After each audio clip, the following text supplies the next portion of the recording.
مع الله في لألآت النجوم وحبك الغيوم وضوء القمر. نحمده ونصلي على رسوله الكريم، اما بعد. بسم اللہ الرحمن الرحیم. معزز خواتین و حضرات، السلام علیکم ورحمۃ اللہ وبرکاتہ. میں آپ کی خدمت میں حاضر ہوں پروگرام سنہری باتوں کے ساتھ، اور آج کی مجلس میں آپ کے سامنے رسالت مآب صلی اللہ علیہ وسلم کی ذات کا، ادب کا، ایک بچے کا ایسا واقعہ عرض کروں گا.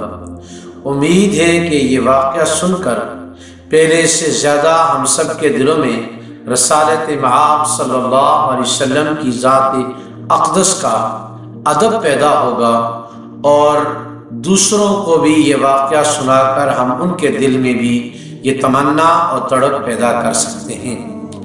واقعہ کچھ یوں ہے. ایک سکول میں احمد نامی ایک بچہ پڑھتا تھا.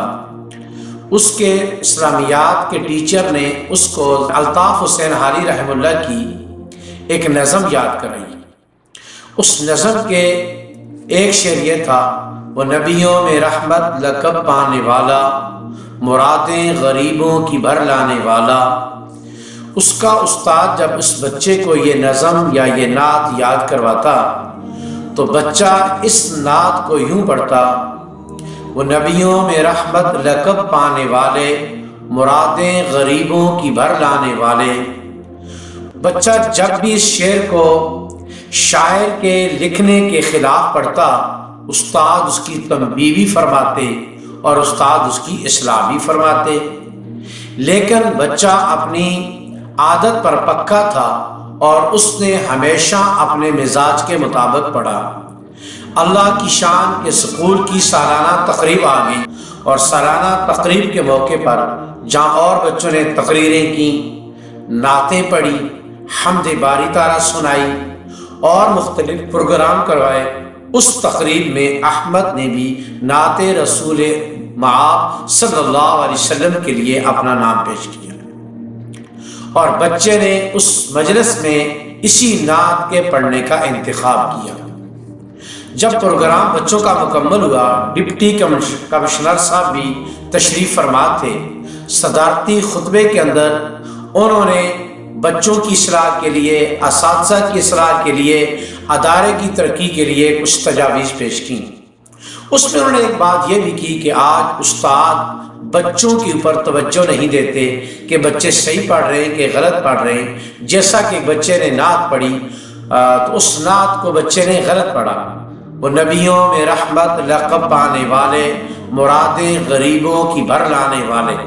حالانکہ شاعر نے یوں لکھا ہے کہ وہ نبیوں میں رحمت لقب پانے والا، مرادیں غریبوں کی بھر لانے والا. پورے مجمع کے اندر اسلامیات کے ٹیچر کی بے عزتی ہوئی، اور انہوں نے کھڑے ہو کر اپنا عذر پیش کیا کہ میں نے بارہا اس بچے کی اصلاح کی، لیکن اس بچے نے اپنی غلطی کو کبھی درست کرنے کی کوشش نہیں کی. بہرحال رات گئی بات گئی، سکول کا سال مکمل ہو گیا، اگلا سال شروع ہوا، داخلے شروع ہو گئے، کلاسیں لگ گئیں. ایک دن ہیڈ ماسٹر صاحب کلاس کے آگے سے گزرے، دیکھا تو ریاضی کے ٹیچر صاحب اس سے نہیں آ سکے. انہوں نے اسلامیات کے ٹیچر سے فرمایا کہ آپ ان کے پیریڈ میں چلے جائیں اور جا کر ان سے کچھ باتیں وغیرہ کرتے رہیں تاکہ پیریڈ مکمل ہو جائے اور لڑکے شور نہ کریں.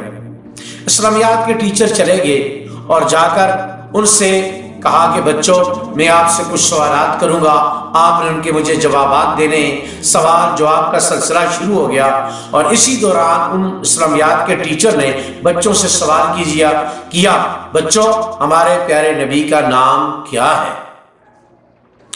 اور اس سوال کے لیے انہوں نے اشارہ اسی احمد نامی بچے کی طرف کیا، لیکن احمد چپ ہو گیا. دوبارہ سے بارہ اور بار بار اس بچے سے پوچھتے گئے، لیکن بچے نے کوئی جواب نہ دیا. استاد نے تھک کر کہا کہ کیا تجھے اپنے نبی کے نام کا علم نہیں؟ تو بچے نے اس بات میں سر ہلایا، لیکن نام لینے سے پھر بھی وہ خاموش رہا. آخرکار استاد کو غصہ آ گیا اور اس نے اٹھایا ڈنڈا اور 2-4 ڈنڈے احمد کو لگا دیے اس کے بعد پیریڈ مکمل ہو گیا اور تفریح کا وقت ہو گیا۔ جب بریک کے بعد بچے دوبارہ آئے، استاد بھی دوبارہ آ گیا اور کہا کہ ہاں بھائی بتاؤ ہمارے نبی کا نام کیا ہے، اور احمد سے پوچھا ہاں بھائی بتا کہ ہمارے نبی کا کیا نام ہے۔ تو احمد اپنی نشست پر کھڑا ہوا اور اس نے بڑے ادب اور محبت کے ساتھ اپنے نبی حضرت محمد صلی اللہ علیہ وسلم کا نام نامی، اسم گرامی ان استاد کے سامنے لے لیا۔ استاد کا بیٹا یہ کیا ماجرا ہے کہ میں نے اتنا آپ کو اسرار سے پوچھا، میں نے اتنے آپ کو ڈنڈے لگائے، میں نے اتنا آپ کو غصہ کیا، ان تمام باتوں کے باوجود آپ نہیں بولے، یہی نام آپ پہلے لے لیتے تو یہ اتنا لمبا چوڑا واقعہ ہی نہ پیش آتا، نہ مجھے پریشانی ہوتی، نہ آپ کو تکلیف اٹھانی پڑتی، نہ ان کلاس والوں کا وقت ضائع ہوتا۔ شفقت کے ساتھ، محبت کے ساتھ بچے کو پاس بلا کر اس سے یہ باتیں کی۔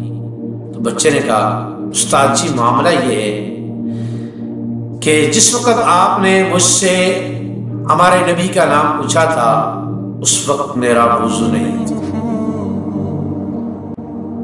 یہ تو 2-4 ڈنڈوں کی بات تھی، اگر آپ مجھے چھری سے ذبح بھی کر دیتے میں اپنے پیارے نبی کا نام کبھی بھی بغیر وضو کا نہ لیتا، کیونکہ مجھے بچپن میں میرے والد محترم نے اس بات کی نصیحت کی تھی کہ بیٹا اس کائنات میں بعد از خدا بزرگ تو کس سمت، اس کائنات میں اللہ کے بعد اگر کسی شخصیت کا مقام ہے تو وہ حضرت محمد رسول اللہ صلی اللہ علیہ وسلم کی ذات اقدس ہے۔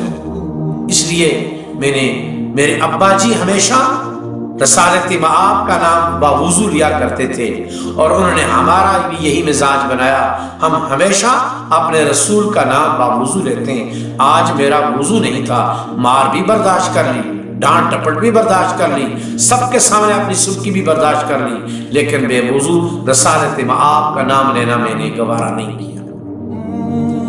اب استاد کی بات سمجھ میں آ گئی کہ بیٹا وہ جو تم نعت پڑھتے ہو اور اس نعت میں کہتے ہو کہ وہ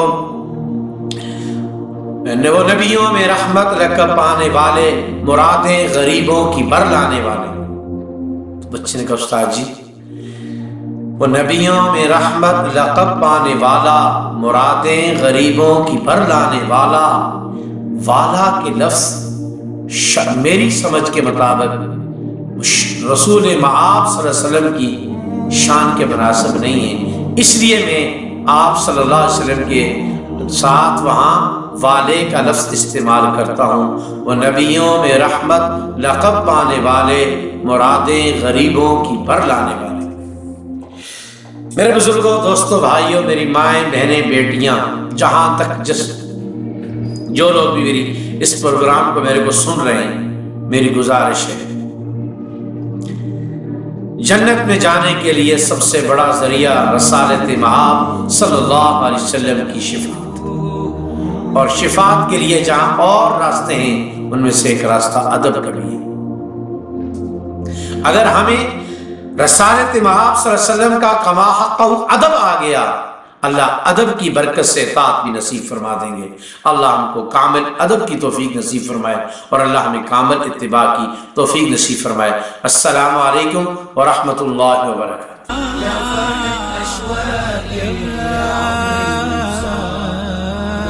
يتساءل من كل أيام الصالح